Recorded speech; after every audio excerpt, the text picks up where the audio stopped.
I think the relationships between academic units and UBC are evolving. We're seeing increasingly cross-disciplinary and cross-unit appointments, which I think is a positive change. I must say that students in ISGP are really taking their own leadership role in defining their program of study, coordinating and overcoming the challenges of interdisciplinarity. The combinations of expertise that ISGP students are developing is incredible. Students are creating new fields of study and bringing new perspectives to more traditional single-discipline focused scholarship. And what I'm most proud of is that UBC is committed to developing and growing our reputation as a leader in interdisciplinary studies.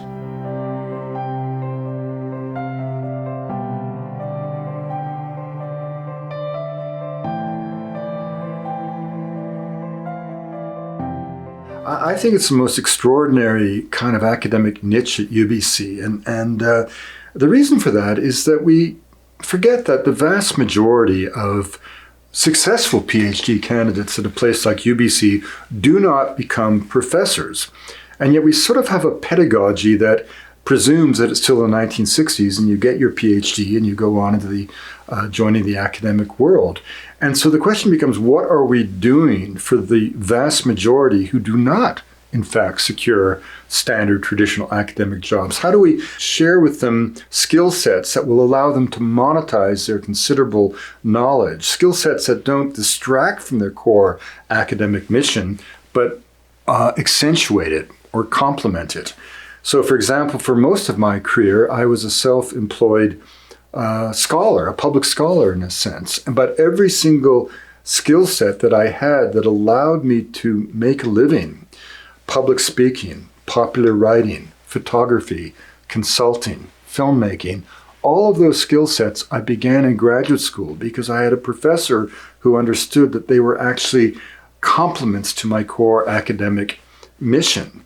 And I think interdisciplinary studies, by its very nature, attracts entrepreneurs of knowledge. And I think we should be trying to make every graduate student an entrepreneur of knowledge, particularly given the job market that they will be encountering. And entrepreneurs of knowledge are self-motivated. All of my students at UBC, all of my graduate students, are not in anthropology, not one, but rather in interdisciplinary studies, and they bring to their graduate careers.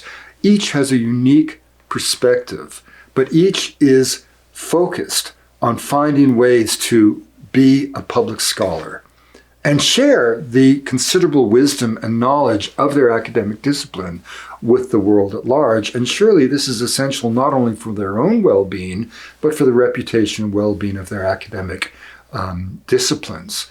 And so in that sense, I think interdisciplinary studies really serves an extraordinary, important role at the university, both today, in the past, of course, but critically in the future. If you just had the disciplines, they may never get to this study. They may never ask the right questions.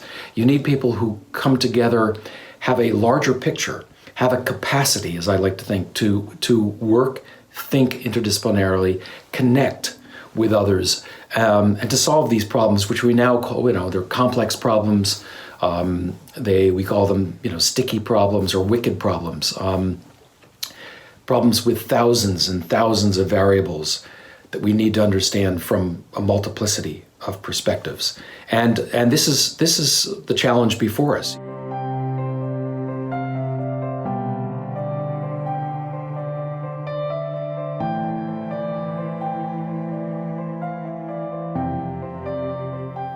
Well, one of the most challenging aspects is communication. For example, in immunology, my field, we love acronyms, like Canadian hockey fans love stats. And other disciplines have their own different acronyms and their own specialized language. For an interdisciplinary graduate student, imagine the student having to learn the jargon required for communication in more than one discipline, and being able to explain their research to experts familiar with only one of those disciplines. Now, this requires special commitment from the students, but also for their supervisors, the students' committee members, and all of their examiners. The other thing that's challenging is organizational complexity. I'd say that the complexity of an interdisciplinary project does not increase linearly. It's actually logarithmic. And we're trying to deal with those difficulties together with the students in ISGP. Graduate and postdoctoral studies and our faculty members engaged in the program are committed to supporting students through these challenges because it's worth it. Students and supervisors have to work closely together to define metrics for their programs of study and to engage with disciplinary and interdisciplinary leaders. At UBC, we value our graduate students.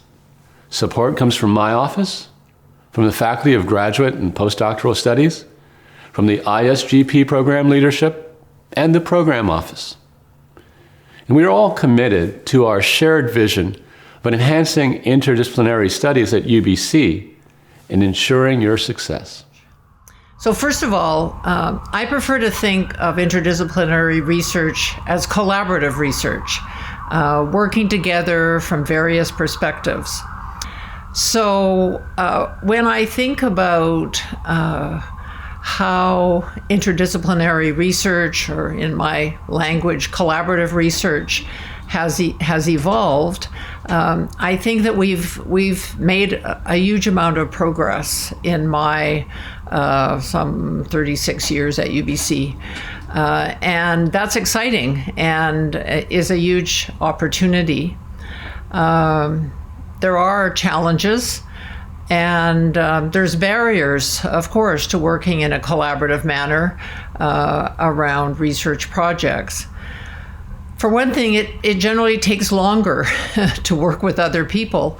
How often do we think about the most efficient committee as a committee of one, me, myself, and I.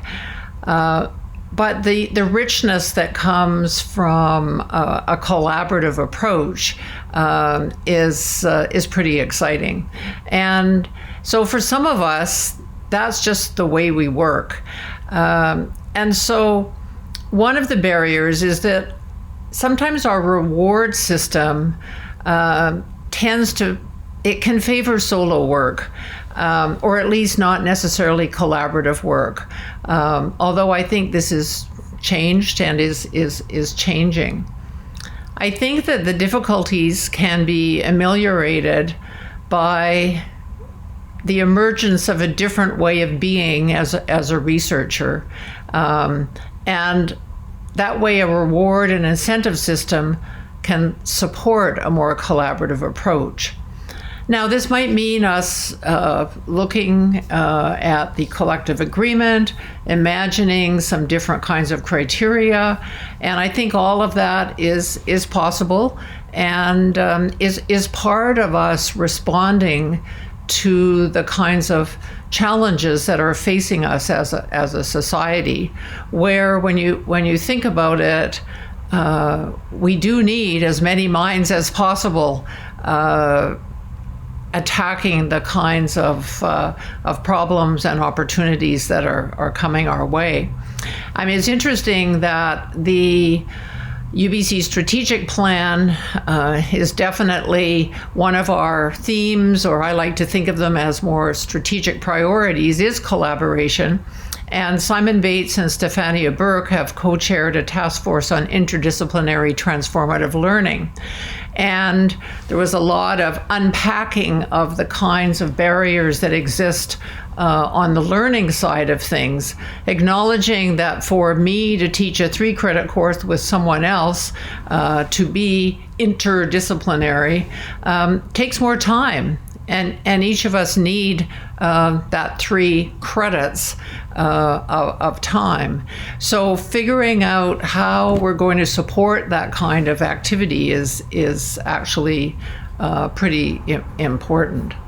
First of all, what are the most challenging aspects of interdisciplinary research?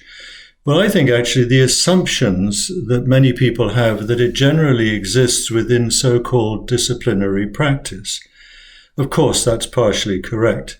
I mean, in my own field of art and architectural history, if you don't look at the social and economic and political aspects, I think you're missing a huge amount. The other thing I think that we could say is the presumption that it's a relatively easy process, a sort of loose definition of the different approaches that some people see as being multidisciplinary. I mean, I see at least four major ones. The first two perhaps are the same: multi and cross-disciplinary work, combinations or useful alliances which help you to get a better and broader understanding of the knowledge field that you're researching, a sort of interspersal of sometimes bodies of knowledge, sometimes theories attached to particular disciplinary approaches. Or we could also say different entities of knowledge accumulation. Inter, to me, covers a number of different branches of approaches where there's a real active integrative praxis, by which I mean not just the practice of putting together knowledge fields, but actually thinking how they work together in terms, I suppose you'd say, of their ontology. So that would be, for me, how you make very different knowledge pathways make sense with each other, how you think about how you're going to measure those intersections, which is a matter sometimes of theoretical understandings of the knowledge bodies involved. And of course, in my view, it should always have some, let's broadly call it, quantitative element, but not a quantitative element that somehow denigrates the importance of qualitative thought, the experiential lens, I would call that. I even see another form of disciplinary work, which I would call counter or contra, where you deliberately contrast knowledge sets and theories, something that's oppositional rather than integrative or comparative. Another reason I think that interdisciplinary studies still suffers a little bit, a sort of Cinderella complex, you might say, is quite legitimate professional academic concerns. I mean, I fully understand this. The extent of knowledge acquisition required to really understand a particular, so to speak, discipline. The problem, too, in terms of career definition. Where is your home, to use that rather inappropriate word, within the academy? Then you ask, how can you ameliorate it? Well, I think the ISGP strategy is really one of the best ways to come at and legitimate interdisciplinary studies, because we give each person coming into the program the task of a very strong definition of their research objective and means within the broad compass of what we call interdisciplinary research. So it's a matter of thinking through what's really required to fully understand the complexity of a particular research problem. It's about how, too, that's going to be performed in terms of the negotiation of scholars who are prepared to help the graduate student come to an understanding of how they're going to approach their research and undertake it. It's then an ongoing process of negotiation, apart from the whole issue of being accepted into such a program. And it's about, which I think is terrific within the academic field, a process of conversational persuasion, a kind of persuasive discourse with people who are particularly specialized in fields that are relevant to what you're doing. And the ability, of course, to prove that what you've suggested as a strategy really can work, and then prove that it does work. So one of the challenges that I've noticed in interdisciplinary research is when we're working collaboratively, especially across disciplines, that there are many terms and concepts that resonate differently for people from different disciplines. And it takes time to evolve a common language that we are all comfortable with and that we are confident that we mean the same thing. In teaching, I think this is a really important aspect of interdisciplinary work, that we have to come together and find ways to evolve common language. And one of the things that I do in teaching my graduate seminar in qualitative methods is to engage my students in experiential learning. And one thing that we typically do is we go to the beautiful Japanese Nitobi Gardens, and we spend an hour there together in silent observation. The intention of that is just to allow everyone to have a time where we experience something in common and notice very closely our sensory experiences in the garden, what it's like to be there together, how the light changes. When we come back together, we have a common experience to reflect upon, and we talk about our experience, our time in the garden, and our different positionalities in the garden, and where we sat and observed for an hour, and what we noticed. And through this, we have a common experience that enables us to create a language and a way of talking about that experience that is, I think, truly interdisciplinary. It's important in research and in teaching, and I think especially in interdisciplinary work, that we notice how we notice things and what we take note of. And I find an essay by the biologist and poet Anne McCrary Sullivan extremely inspiring in that regard. She writes in detail about the experience of being a child and having her mother take her into the Florida wetlands and observing in very close detail the biology of what's in the water, what's growing there. And she later in her poems reflects on that, and how her ability to observe as a poet was very much shaped by this experience as a child with her mother. And she's very deeply appreciative of that, and how the ways that science and the ways that she as a poet see the world are not actually all that different. One of the most difficult aspects is to work with different kinds of knowledges, methodologies, epistemologies, and perspectives. To develop a certain sensitivity that concepts in different disciplines mean very different things. Just look at the concept of empathy, the concept of intelligence. All of these words or concepts mean different things, and if you talk about them in biology or philosophy or psychology. To align and look at the appropriateness of research question methodologies, to have an historical understanding of where certain epistemologies come from, is also very, very important. To attend to those difficulties or face them, the best thing advice I can give is to be humble, to be ready to make mistakes, to be ready to be wrong, and to stand up again and learn more. Because being an interdisciplinary scholar means you will never be comfortable in your field.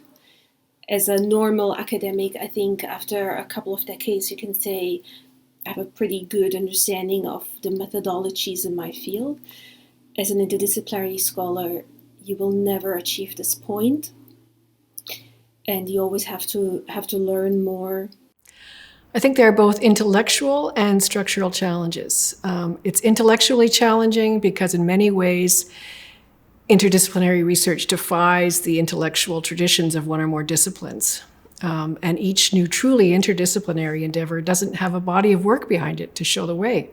And so it has to be figured out anew in many ways each time. It is practically challenging because, as all of you know, interdisciplinarity exists between traditional academic structures often, which can mean things like reduced access to funds, reduced access or belonging to coherent intellectual communities, both inside and outside the academy, sometimes reduced access to courses or TAships. In terms of amelioration, we and many people have been working continuously on this, as has almost every university that I'm aware of. It's a substantial goal in our university's strategic plan, which helps a lot. A big part of amelioration is continued culture change, the notion that interdisciplinarity is an appropriate and even often necessary mindset in research. That concept needs to be raised in as many interactions as possible, from hiring and onboarding faculty, department heads, and we need overt affirmation of that value from the top, which we fortunately have. It should be raised in academic unit reviews, promotion and tenure criteria, and in workshops and development activities, just to name a few. In terms of structural amelioration, we need to ensure that funding is available for both faculty and students who want to do interdisciplinary research. We need to ensure that students have access to the appropriate coursework. We need to find a way to support faculty to teach in interdisciplinary courses and be valued for doing that. We need to ensure that interdisciplinary supervision counts for faculty. And we need to find ways for interdisciplinary graduate students to have interactions and teaching opportunities for undergraduates.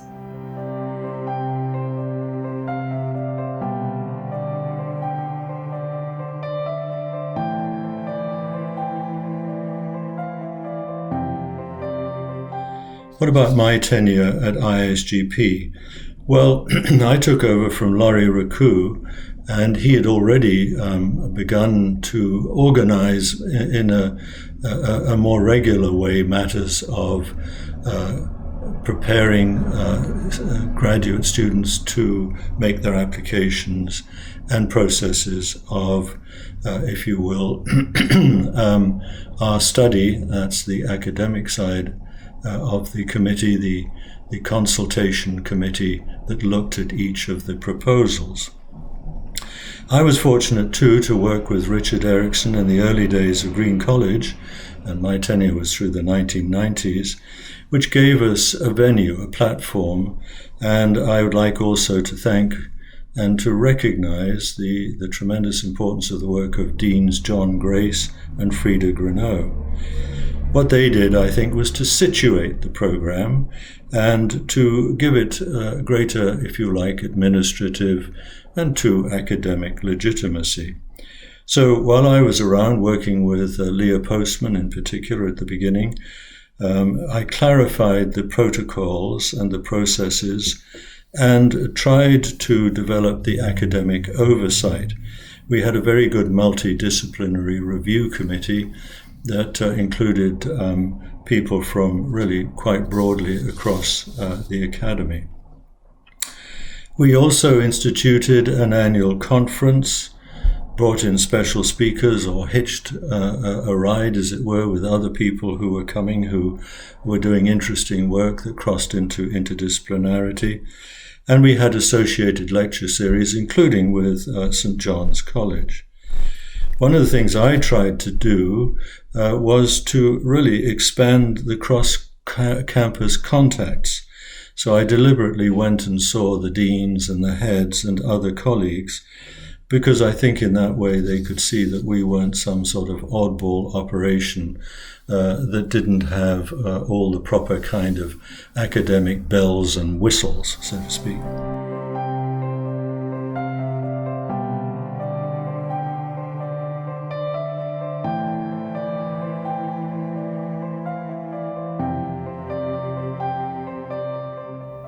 Well, I like music, and I like the analogy of an orchestra. We can think of a discipline bringing extraordinary expertise in a single instrument. At present, we're excited about duets or playing in a string quartet. In the future, our instruments are going to be part of an orchestra. This brings in tremendous opportunities for creating something new and beautiful together, and challenges us to work together in new ways and to appreciate one another. Interdisciplinary research has the potential to solve problems, both new and long-standing and old, that we have not been able to tackle with a single disciplinary focus. As in molecular biology, I like the example of the elucidation of the structure of DNA. It was solved by a team of scientists, by 2 biologists, a physicist, and a crystallographer. All of these people were required to ask and to answer this fundamental, very difficult question. And that has enabled so many discoveries It shaped health research and medicine. Some of the problems that will require interdisciplinary research in the future include addressing and understanding racism, climate change and global warming, food insecurity, the challenge of providing clean drinking water to people around the world, and ensuring that people are healthy and addressing chronic disease and sudden challenges such as pandemics, and also addressing poverty around the world. Of course, these problems are related to one another, and their interdependence is another reason why interdisciplinary research is so important. These problems are going to require buy-in and commitment from leaders around the world who have the capacity and who must be interdisciplinarians. One idea which we began to explore in my last year in the ISGP was writing op-ed pieces in mainstream journals and newspapers like the Globe and Mail, the Vancouver Sun, the Province, or even Courier. These would be readable papers on important issues that the general public could read, understand, and argue with. Now, when I began in the chair of the ISGP in 2009, I'm not sure that I knew what podcasts were or how they could be important vehicles of knowledge mobilization. But I see now that podcasts can be very valuable ways of communicating some of our in-progress research. Another possible method of knowledge mobilization would be to write policy briefs to local, provincial, and federal governments on new and emerging areas of research that can impact on the public. These could include policy analyses, policy evaluations, policy recommendations, or the reframing of government's research questions. We'd also want to take note of the current technology to create virtual town hall meetings with stakeholders or specific audience who may wish to have input into our research, or who could help us fine-tune and clarify our research questions and our emerging results. In 2009, I don't think I could have named or accessed any of the social media platforms that are now the rage. These would be another way of sharing work in progress, to float emerging theories which others could comment on, critique, revise, massage, or refute. Another area that we should identify as an important method of knowledge mobilization would to work actively with various advocacy groups in pursuit of social justice objectives. In terms of the direction of how I see interdisciplinary or collaborative research moving and how it's going to be done in the future, I guess I think that the societal wicked problems that are presenting themselves to us will move collaborative research even more into the forefront quite quickly. We need a diversity of perspectives to contribute to solving these kinds of issues. And I think that the moves that are being made at UBC around the research clusters, the moves that are being made in the Tri-Council for more partnership types of research are all signaling that opportunity.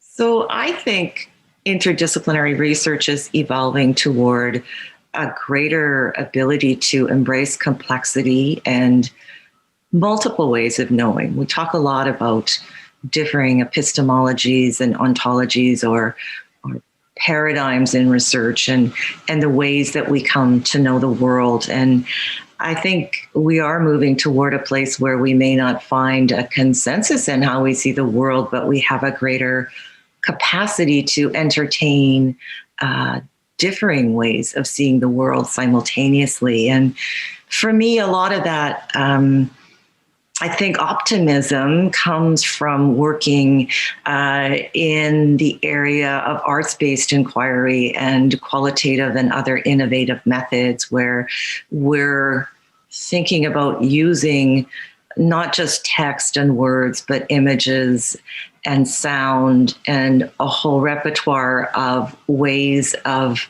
creating experience and representing it as a form of inquiry. And this really enables us to I think, put ideas and research findings forward in a way that is more accessible and more available to people who aren't necessarily working within the scholarly milieu, and to engage us more thoroughly in a kind of public scholarship that I find very exciting and important.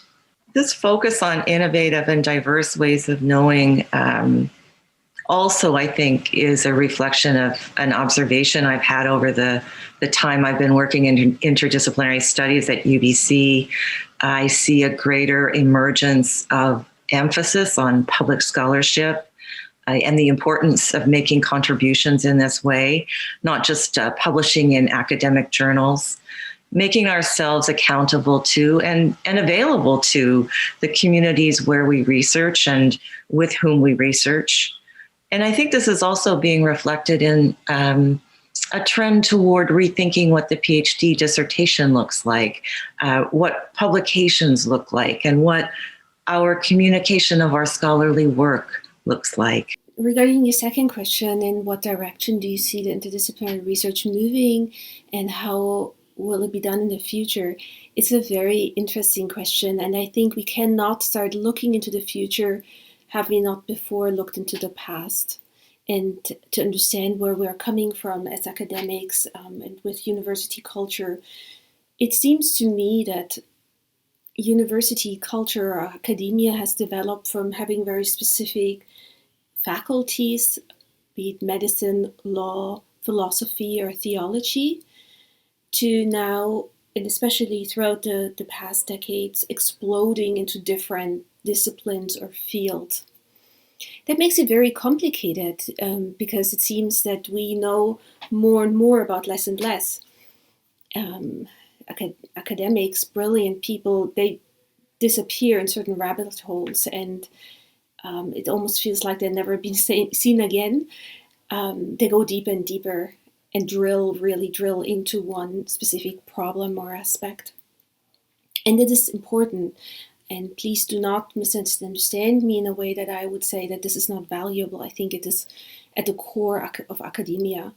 However, the global challenges that we face nowadays and the complexity of problems does demand that some people go into rabbit holes and come out again and go into a different rabbit hole and then start a dialogue.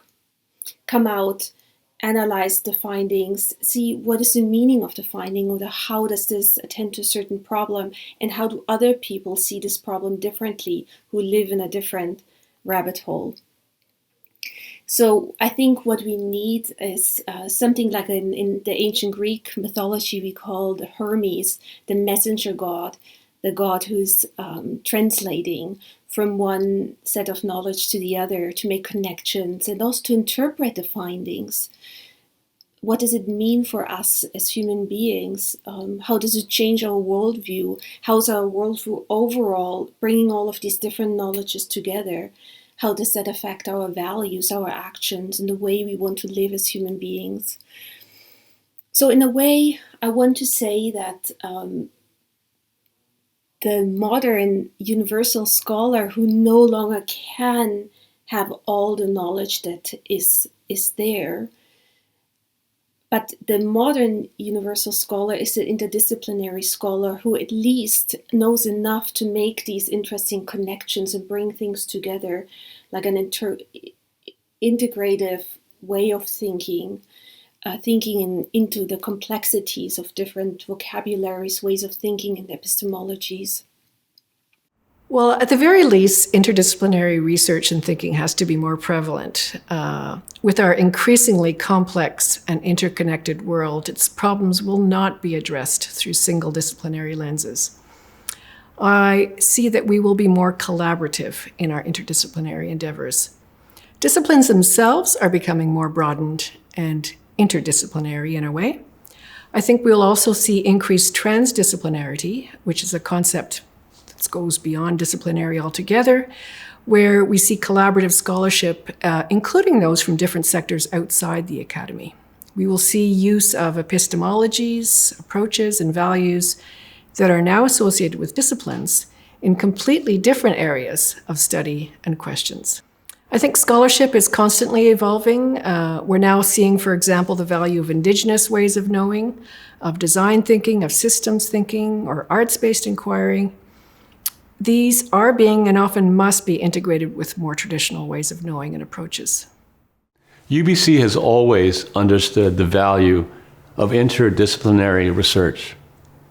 Collaboration, in its many forms, is a theme throughout the university's strategic plan, and in research that's supported through numerous initiatives that have developed in recent years.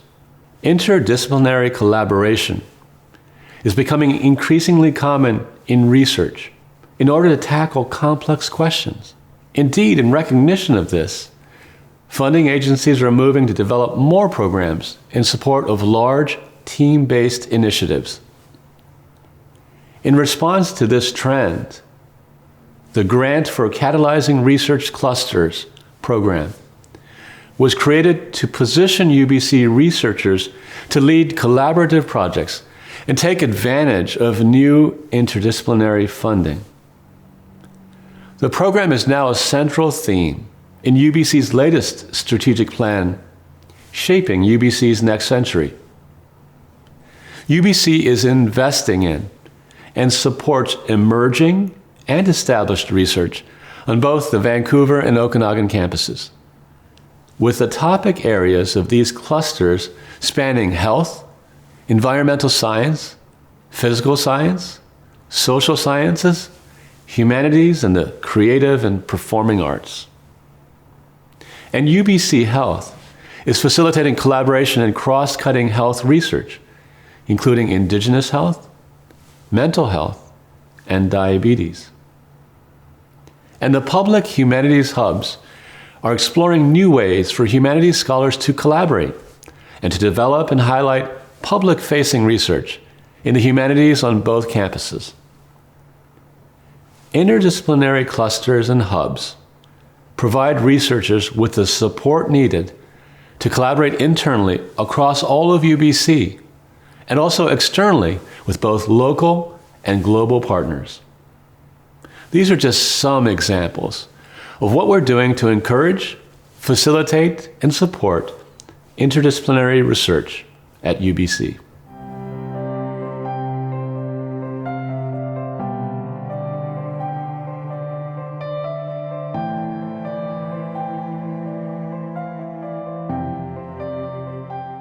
In terms of improving and strengthening ISGP, I would love to see more collaborative projects or collaborative research. I would love to see more courses. It could be really a home for interdisciplinarity at the graduate level, not only for students, but for faculty. So, for example, including the concepts of what does interdisciplinary pedagogy, interdisciplinary supervision look like? How can one be a good interdisciplinary supervisor? Many currently don't feel too comfortable with that approach. How does one best learn interdisciplinary thinking? How much disciplinary education, for example, is necessary to become a really good interdisciplinarian? We don't really know or often ask those questions. I hope there will be more opportunities for community and lay people and others to play an active role in mentoring graduate students in interdisciplinary studies. I think this will also provide our students with an important opportunity to share their skills as emerging researchers with the community. I think, if I were to be asked what's needed in the contemporary moment, I'd say probably three big changes in the academy. First, we need much more public scholarship. We need to facilitate our dialogue with the public around these critical issues so that both to have feedback into our question sets and our problems and our methodologies, but also to be able to translate it. We need far more interdisciplinary work driven forward by research clusters, by programs like ISGP that bring together students, doctoral students and faculty members. We need and to be able to address these kinds of questions in our classes where we can workshop them.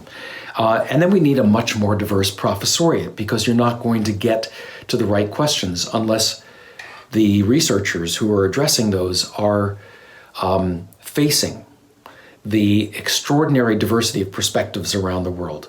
So a more diverse professoriate and student body, a much more interdisciplinary practice, and a greater role for public scholarship. And I think then we start to be properly constituted to grapple with the changes we're facing.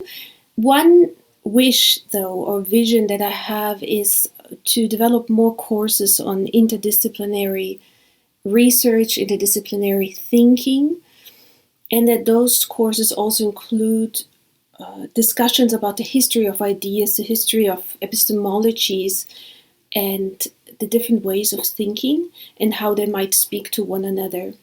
So I want to thank you all for your attention. I want to wish you a happy anniversary, and I look forward to staying in touch with you. Thank you very much. So I really want to wish ISGP a happy 50th birthday.